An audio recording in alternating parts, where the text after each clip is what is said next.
what are the common myths about creating abundance? There are many myths about creating abundance, but let's see.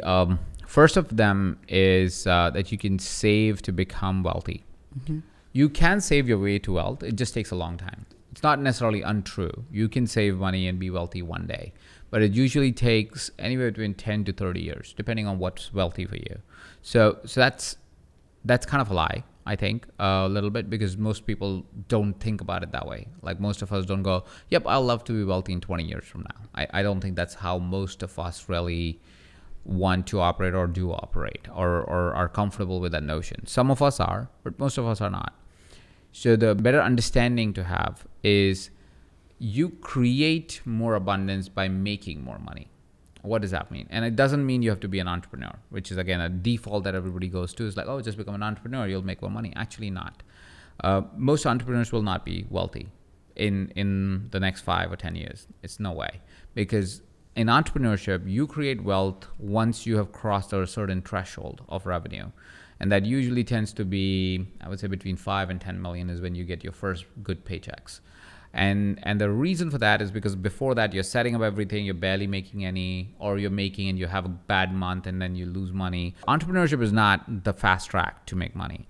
You make money either when you hit a certain revenue stride, which takes a minute to get to, or if you sell your business, which again is you have to start the right business to be able to sell it, and who knows what the payday is, and so on and so forth. So entrepreneurship is popularized as the way to become wealthy, but it's not the smartest way to be wealthy. The smartest way to be wealthy is upskilling yourself within a job.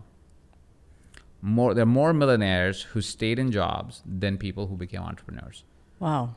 Because more millionaires are people who were MDs of the company. There are more millionaires who were CEOs of companies, COOs of the company, senior talent of a company, people who joined a startup and had some equity in the startup, and the startup became big. And their lives are a lot more joyous than the founders or the co-founders' life is. Because founders and co-founders have to be wired a particular way. They have a problem. Almost, like, I would say they're tortured in their minds a little bit, because they are constantly on the edge of creating something new. They can't sit still. They have a problem with not having a problem. And so because of that, they're kind of tortured a little bit. And I think some entrepreneurs also openly claim it, that they're tortured people. And that I think Elon Musk famously said recently, you don't want to be in my mind, it's hell, or something like that. And it's not only true for him, it's true for most entrepreneurs, because it is constant narrative of, I have to solve something, or I have to solve a problem, I have to solve or create something. And that's not, if you don't have the mind for it, you don't want to be in that mind. So don't be an entrepreneur. You can be, if you are wired that way. It's great, it's awesome. You get a payday one day, and it's a really big payday, which is why all the glamour stories come of entrepreneurs. But that's not the natural, easy path. Maybe 5%, maybe 10% of entrepreneurs ever really see that success. Right? So 90% don't.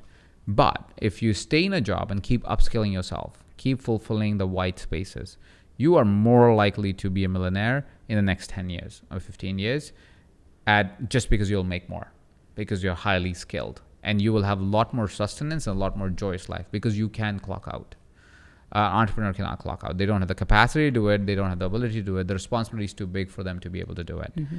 But an employee can. And so that's one thing to note, is you don't save yourself. You don't save money to become wealthy. You can, but that's not the optimal path. The optimal path is find the job and find the skills that will keep upgrading you. And that's how you become wealthy over time. There's also the myth that only rich get richer, and if you grew up poor, then you will be poor. Say more about that. So the interesting part is that when somebody says rich people get richer and poor people stay poor, it's because of a understanding that the person's environment impacts their reality. And there is some truth to that. Mm-hmm. There's some truth to that. But what a rich person doesn't often have, which a poor person often has, is what is called drive. Like, their pure hunger and their chip on their shoulder is so strong that it's only possible when you grow up in extreme circumstances. So there's an advantage to growing up in a reality where you are not as abundant as you could potentially be, or your potential is for. So what happens with that? So firstly, it's untrue, really, that rich people will stay rich because they are in a rich environment, or poor people will stay poor because of their environment. It is a possibility, but it's not an absolute truth. Rich people stay richer because of the environment for a longer period of time because of the social containers they have around them. That's really the reason why. The reason why people invest so much money in going to these schools, Harvard and the Ivy Leagues and so forth, and they want to donate a building or whatever, is not because they are better education. Maybe there is a little bit better education. I don't know. I've never been to them to study myself, but the reason why you go there is because of people that you get to meet there. So you go and hang out with the smartest of the talent, because there's a pool of people that are just coming because their fathers were rich or their mothers were rich, right? Their family was rich, let's just say that way. And then the other pool is the hyper brilliant, right? So the hyper brilliant meet these people who can invest in this hyper brilliance, right? Yeah. And now because they're investing in these really, really brilliant people, they all become richer, right? But these brilliant people still can come from really poor backgrounds, right? They're not limited by they're just talented, right? So it doesn't mean this is a cohesive environment where you can still benefit from whatever's happening around you. So you can change your environment even if you grew up poor through education, or also just simply by changing the place you live, right? Even if you just change your neighborhood, sometimes that allows you to meet better people who have a better mindset and then allow you to expand from where your current consciousness is. It's not poor people will stay poor and rich people will stay rich. It is about who they hang out with that will define what happens next, right? And that's why your past is not predictive of your future. Your past is predictive of where you are right now. Well, not even predictive. It just tells you, informs you why you are where you are, but it has absolutely zero influence into your future till the time you're willing to change. So that's the essence of that. It's the environment, and so change the environment and you change your reality. What about you have to be smart to be rich? What about that myth? The narrative of you have to be smart to be rich comes from the idea of intelligence in the context of college education and so forth. And again, it's been disproven enough times, because most millionaires, not most, but a lot of millionaires have no college education, have no college background, and it's perfectly okay for them to make wealth. They just make wealth differently. So you don't have to be smart, because again, while talking to students and while talking to coaches and people we have trained, what we have found is a lot of people go, oh, math is hard, and that's why I look at a spreadsheet and I scare off. It's your programming. It's got nothing to do with the math that is on the spreadsheet. Math for abundance or for wealth is 5th grade math. It's not complex math. It's basically you need addition, subtraction, percentages, and then some compound interest. So compound interest is the most complicated thing that you would do for abundance. And everything else is pretty easy, pretty straightforward. It's just numbers. You get fearful of numbers because there is an association of higher education math that you did, which you probably failed at.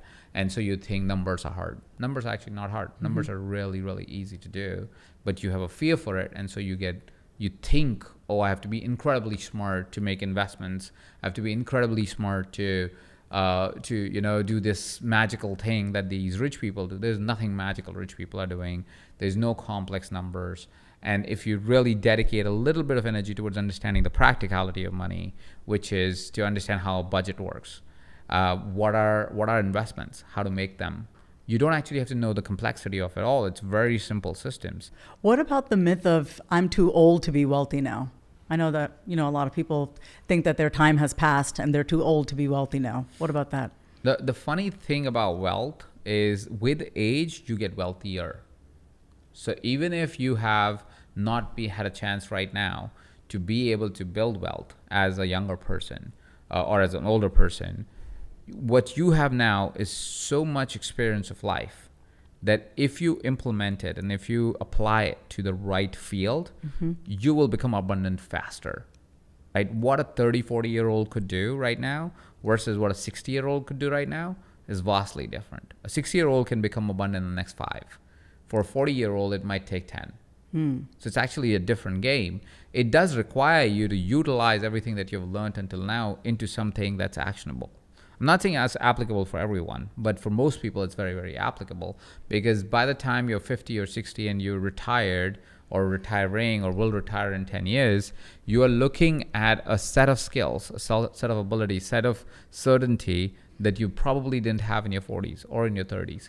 And so your ability to make money dramatically increases as you age. You may not think that because your belief around why you shouldn't be rich has also strengthened over that time. And so you feel like, oh, there's no way I can get around to it. There's no way I can actually be wealthy. But actually, it's much easier for you to be wealthy as you go older because you know the right people already. You are in conversations with them already. You just need to learn the smaller parts of the skills that you may not have paid attention to. So like, for example, one of the greatest skills that nobody talks about in making wealth is negotiation. Is if you can negotiate, you can make a lot more than anybody else in a very short period of time, especially in the Western world. In India and some other countries, negotiation is normal, so everybody negotiates. But if you negotiate right, even in those countries, you can actually be a lot more abundant faster. So let me give you a recent study. So I was with this friend of ours who's a podcaster, and I was doing a podcast episode with her, and we were talking about negotiation. And I just gave her some ways of how a person can negotiate and how most people wouldn't. And so she sends me a text after our podcast, but she does some events in Miami. And she goes, Ajit, you remember our conversation about negotiation on the podcast? I was like, yeah. You're like, Ajit, I used to pay 20 grand to book this venue for my events every month. Wow. I negotiated, because of our conversation, the same venue for $8,500. Wow. Yeah. And this is one conversation. Just the idea that you can negotiate everything. It wasn't even all the tools that we teach you, none of that stuff, because we were on a podcast. You can only go that much deeper.